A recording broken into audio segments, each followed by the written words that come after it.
मैं सुहागरात मनाने के लिए तड़प रहा था, लेकिन मेरी बीवी सिर्फ 14 साल की थी।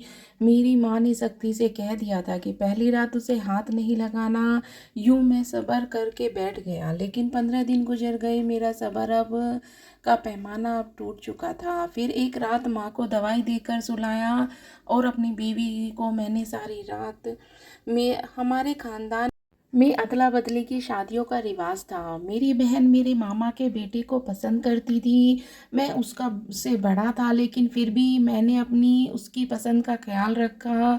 जैसे कि मामा रिश्ता लेकर आए तो बदले में माँ ने कहने लगे कि मेरी बेटी का रिश्ता भी अपने बेटे से लेना होगा। मेरी माँ हैरान होकर कहने लगी, तेरी बेटी रेशम तो अभी इतनी छोटी है, सिर्फ 14 साल की है, अभी 9वीं क्लास में पढ़ रही है। क्या तू इतनी छोटी बेटी की शादी करेगा? मैं भी मामा की जिद सुनकर हैरान रह गया, लेकिन मामा कहने लगे, जो रिवाज है उसे बना कर तो रखना पड़ेगा। इसीलिए मैं रेशमा को आपके बेटे के साथ रिश्ता जोड़ने के लिए तैयार हूँ। मुझे ये बात बड़ी अजीब लग रही थी, लेकिन बहन बहुत खुश थी, क्योंकि वह जिस लड़के से मोहब्बत करती थी, बिन मांगे ही उसे वह मिल गया था। यूं मैं भी माँ की जिद के आके मजबूर हो गया और शादी के लिए हाँ कर दी। रेशमा बचपन से में खेलने के लिए आती थी, तो मैं उससे पूरे 12 साल बड़ा था। वैसे तो पूरे खानदान में मेरा कोई जोड़ का रिश्ता नहीं था, और हमारे खानदान में बगैर अदला बदली के किसी की शादी नहीं होती थी। फिर भले उसके लिए कई सालों तक इंतज़ार करना पड़ता, और उस इंतज़ार करने से बेहतर था कि मैं उन्हीं कम उम्र रेशमा की शादी कर लेता। मेरी ज़िंदगी बर्बाद होने से बच जाती। घर में यूं खुशियाँ की शहनाई गूंजने लगी और शादी का दिन भी करीब आ गया। बढ़ चढ़कर मैंने बहन की शादी की तैयारियां की थी, क्योंकि मैं एक इंटरनेशनल कंपनी में नौकरी करता था और मेरी तनख्वाह भी अच्छी खासी थी। घर के में रुपये पैसे की कोई कमी नहीं थी, लेकिन बस मुझे इस वजह से शर्म आ रही थी कि यार दोस्त क्या कहेंगे। मेरी बीवी सिर्फ 14 साल की है, जबकि मैं खुद 26 साल का एक कड़ियाल नौजवान था। मैंने देखा कि विदाई के वक्त मेरी कम उम्र बीवी बिलक बिलक कर रो रही थी। शायद वह इस शादी के लिए तैयार नहीं थी।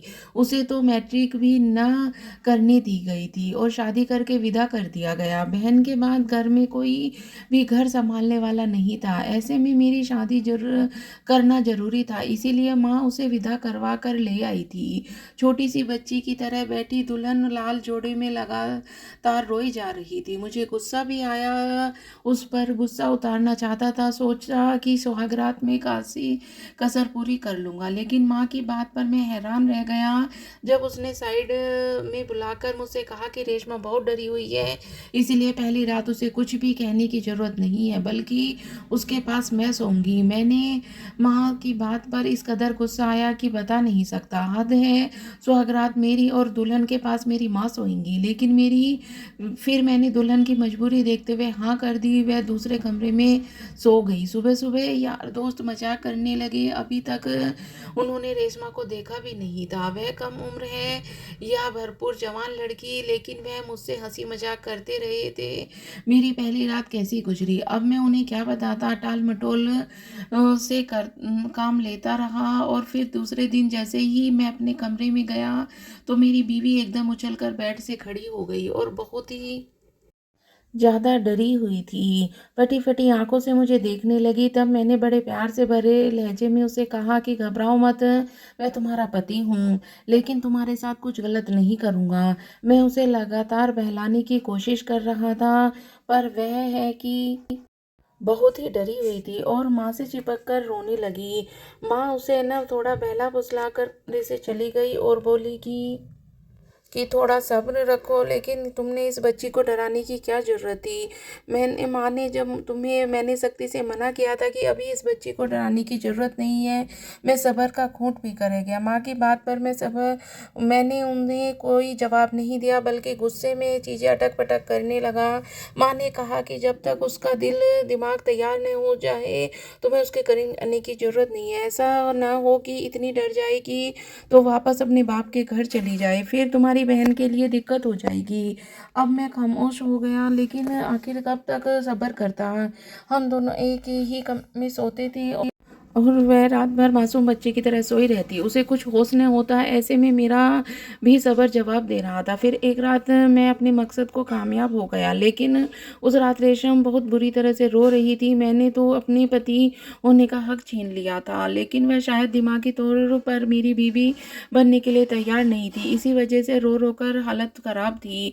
मैं उसे यूं रोते हुए देखकर घबरा गया और कहने लगा, देखो तुम सारे लिहाज से मेरी बीवी हो, मुझे पूरा हक है तुम पर अपना हक इस्तेमाल करूं।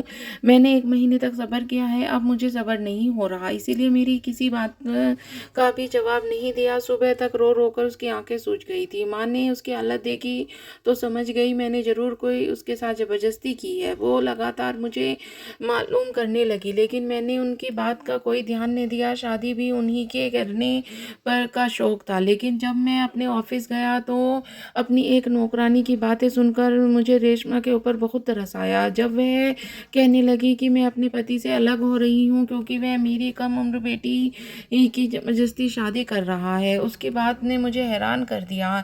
मैं लापरवाही से कहने लगा, तो क्या हुआ, अच्छी बात है, हमारे खानदान में तो हर दूसरी लड़की की कम उम्र में शादी होती है। तो वह अफसोस भरे लहजे में मुझसे कहने लगी, लेकिन इससे उस बच्ची के दिमाग पर क्या असर करता होगा, यह कभी सोचा है आपने? मैं तो कभी भी अपनी बेटी को यह जुल्म ना होने दूं।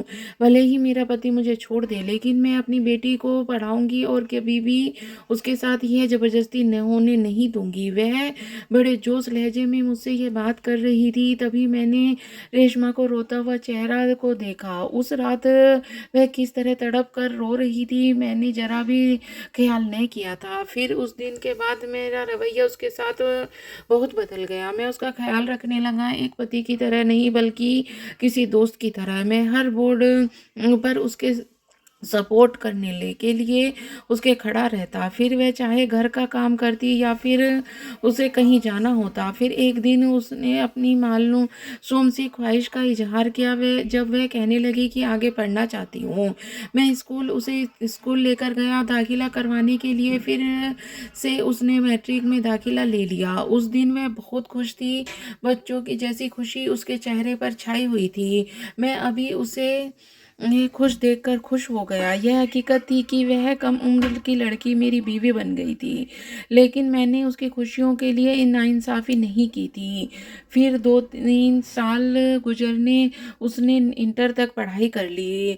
तब एक दिन वह मुझसे कहने लगी, आप मेरे माँ बाप से भी ज़्यादा मेरी ज़िंदगी में अहमियत रखते हैं, क्योंकि मेरे माँ बाप ने मेरे बेटे की खुशियों के लिए मेरी सारी खुशियों को कुर्बान कर दिया, लेकिन आपने किसी अच्छे दोस्त की तरह मेरा साथ दिया। मैं ज़िंदगी भर आपके साथ वफा करूंगी। उसके मुंह से यह बात सुनकर मैं बहुत खुश हुआ था। आज हकीकत में रेशमा ने मुझसे अपने प्यार का इजहार कर दिया था। मैं यही चाहता था कि वह दिल से मुझे अपना पति स्वीकार कर ले, ताकि हमारी आने वाली ज़िंदगी खुशियों से भरपूर हो, और ऐसा ही हुआ। तो दोस्तों, आपको क्या लगता है कि क्या कम उम्र लड़कियों की शादी करना सही है, या उनकी ना पढ़ाई लिखाई पूरी होने के बाद ही शादी करनी चाहिए? आपकी क्या राय है, ये मुझे कमेंट में बॉक्स में ज़रूर बताना। तो दोस्तों, आपको ये कहानी कैसी लगी मुझे ये भी ज़रूर बताना। पूरी कहानी सुनने के लिए आपका बहुत बहुत धन्यवाद।